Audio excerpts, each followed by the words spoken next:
All right. So welcome all to First Descent Hotfix 1.2.2. We have one more hotfix 1.3 before January rolls around. So that's what they've said. So here's the details for hotfix 1.2.2, which was released, as I mentioned earlier, yesterday, which was Wednesday. So content improvements, balance, intercept battles, Molten, Fortress, and Gluttony intercept battles have been changed to allow solo matchmaking. For those who did not know, if you wanted to play Molten and Gluttony before this update, you had to run with randoms, and a lot of people would jump into my stream saying Molten and Fortress with Gluttony with randoms sucks. But now you can run it solo. So if you have a solo bossing build, you can just go ham on that. The following nerfs have been applied to Molten, Fortress, and Gluttony. You have not downloaded a hotfix update. You may be able to enter the void intercept battle solo without the difficulty adjustment applied. Please make sure to update your game before participating in the intercept missions. Molten Fortress. If the beam of frenzy's suppressor is linked correctly to another device and during the frenzy state, the device can no longer be operated or changed afterwards. All right, that's good.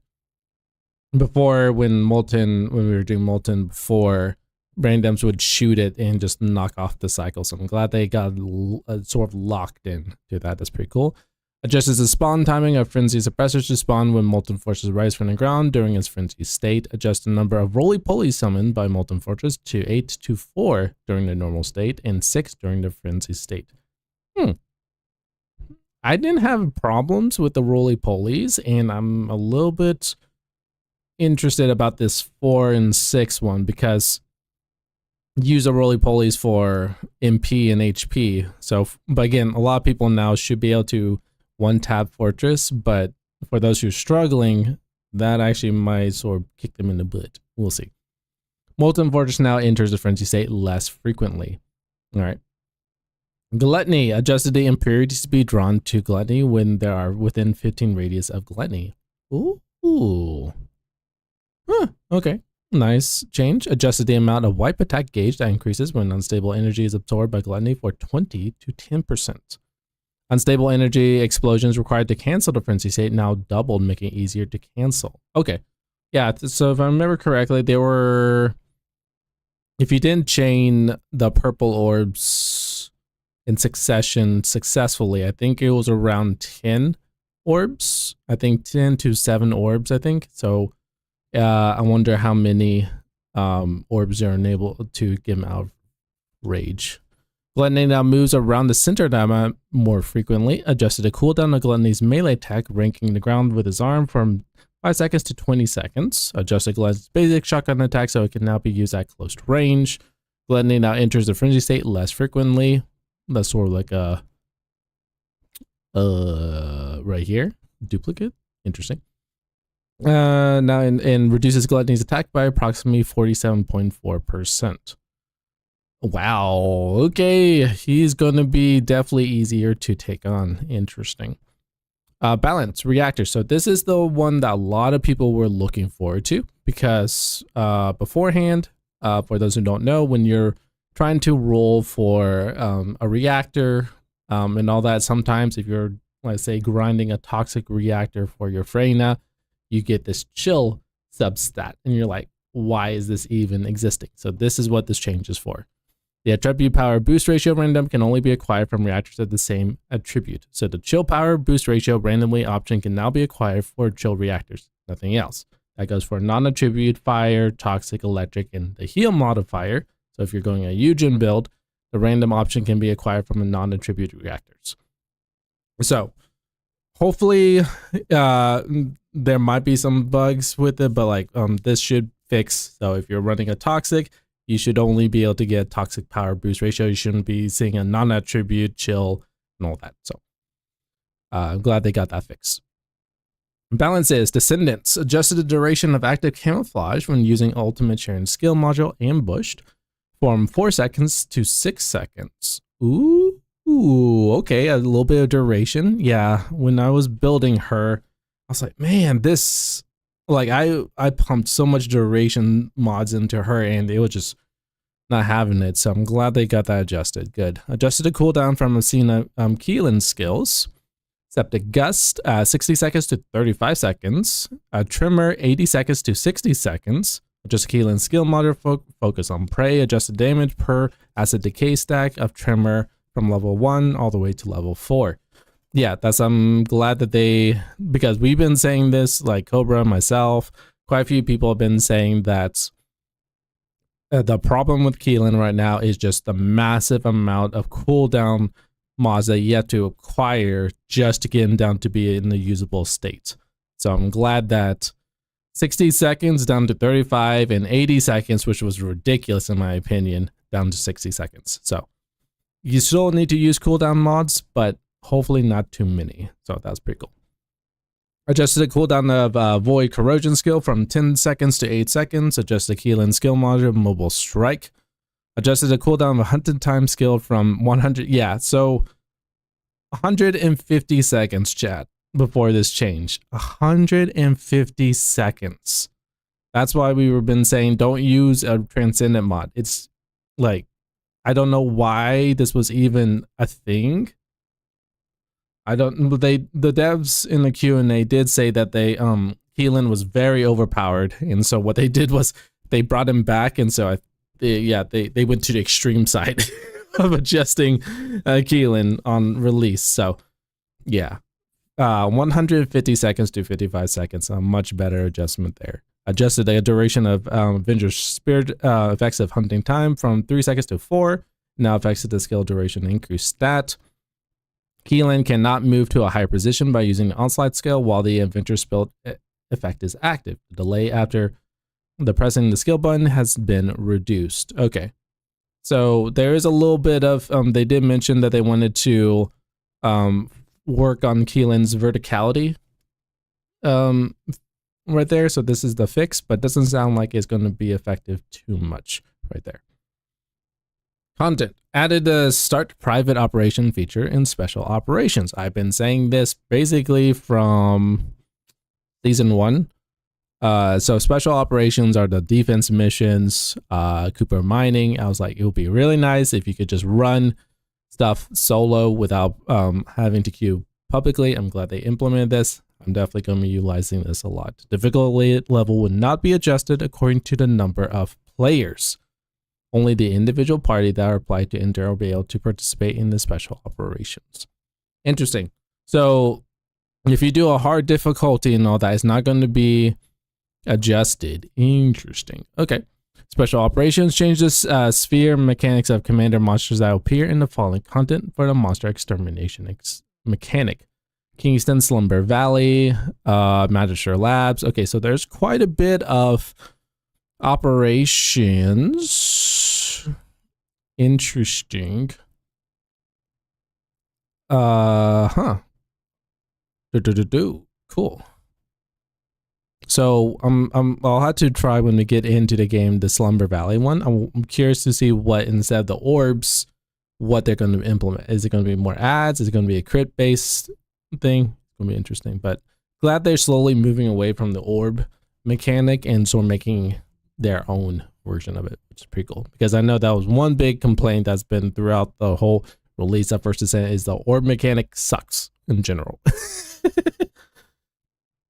So on completing a mission on difficulty, you can earn 1 amorphic material pattern. Really, upon completing a mission on hard difficulty, you can earn up to 10 depending on your total score based on the score multiplier. Yeah, falling or canceling grapple hooks no longer counts as jumping. Interesting. Falling or canceling grapple hooks no longer counts as a jump. Huh. Okay.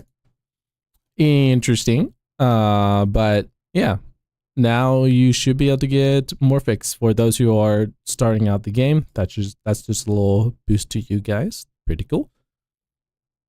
UI and UX changes improve the library to display the research progress in detail based on the actual research status. On PC, opening the ring menu now moves the cursor to the center of the ring. I have personally not used the ring menu. I probably should be implementing that more just to showcase to people that it does exist. But yeah, we'll start implementing the ring menu for people because that's a feature I think it will be very helpful.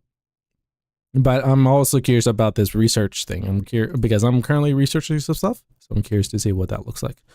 Miscellaneous, add quick turn as an option in controller, normal button settings, and user settings. This button for this feature does not include the default settings and needs to be set separately. If sprint is set as the movement option, use the L3 button, make it easier to use this feature. All right, so for those who do not know, the devs have mentioned in their Q&A that they wanted to make controllers users feel a little bit easier to be able to, like with mouse and keyboard, you can do flicks and like do like 180 turns and like zip all around. And so this is dev's way of sort of getting people who are on controller a little bit of a even playing field with mouse and keyboard and all that. So they added this quick turn feature. So yeah, for those who are on controller, I'm very curious and see what your thoughts on this is. The difficulty of the Valby Evolving Skins quest have been reduced. They did mention that. So apparently Valby had to get 10,000 kills. Now that brought down to 3,000 and then 20,000 down to 6. Wow. Okay. That's crazy. Bug fixes. Descendants. Fix an issue where using SMO's arcade explosion or creative explosion skill using an emote to display the incorrect motions. Fix an issue with the turrets could be removed when Jaybird's reactive or imminent purge code skill. Fix an issue with Jaybird's other skill not being available when using his reactive or immediate purge code skill. All right, so Jaybird is getting a little bit of love, which is pretty cool. Now, weapons and modules. Fix an issue with the effect that the Descend's ultimate module, MP Collector, would sometimes not activate when the module was equipped. Yes. I ran into that a few times in some of my builds. I had MP Collector and I was just like, it's not working. So I'm glad they got that fixed. Fix an issue with the owned icons on Descendant portals would not display when scrolling on the use information screen on the common skins in the custom menu. Fix an issue with the color change shortcut button not displaying the tooltip for the fellow skin equipped in the custom menu. Fix an issue with entering the game through the go to the last played map would reset the junk filter. Aha, yes. I ran into that yesterday. I got booted from the game, went back in, and I was like, what is going on? My junk filters did happen, so I'm glad they got that fixed because it's like, what just happened? My junk filters got reset. So glad they got that fixed. Fix an issue when attempting to check details on the equipped emote in the user settings menu. On the ring menu, do not display the details and unequip the emote instead. Fix an issue when moving a target reward, click the empty slot in the target reward list would freeze the game on PC. Glad I didn't run into that, but glad that got fixed too. Fix an issue with the discount rate was not applied correctly when purchasing bundles that include already owned components. Fix an issue with the text exclusive item not displayed in some products. So just more just good quality of life changes and bug fixes, that's good. And then last section of miscellaneous, fix an issue with the Dread Armor Force not triggering the trap mechanic normally in the Void Vessel. Not triggering the trap mechanic normally. Okay, didn't run into that issue. Okay. Fix an issue with the amount of gold earned from the results screen of the special operations with hard difficulty sometimes displayed the amount of gold owned. I did see that. Okay. Yeah, fix an issue with the ETA intercepted battle, infiltration, and supply exchange of words were not checked. Fix an issue with the target reward gauge would reset if a player obtained your target reward item during void intercept battles. And then fix an issue with default skins not displayed after dismissing the Descendant. Okay, well, some really good stuff. Sounds like Jaybird Banes. You might want to check that out. Hopefully that is better for you. If you have the Valby Evolved skin, you got a little bit more better progress of getting to stage 3, which is pretty cool.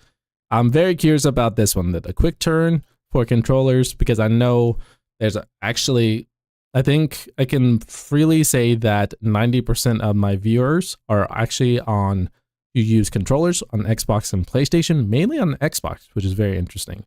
But a lot of controller users in my community, and so I'm very curious on what your thoughts on this quick turn feature is. I really want to try out some of these missions here, and I'm curious to see what they did with the changes for these orbs, for the bosses, and then the cooldowns for reactors and Keelan. So we might do some Keelan gameplay today. We will see. But yeah, some really good quality of life changes, and Molten and Gluttony got nerfed to the ground, it feels like. So yeah, that is Hotfix 1.2.2. Thanks for watching, and we'll see you in the next video.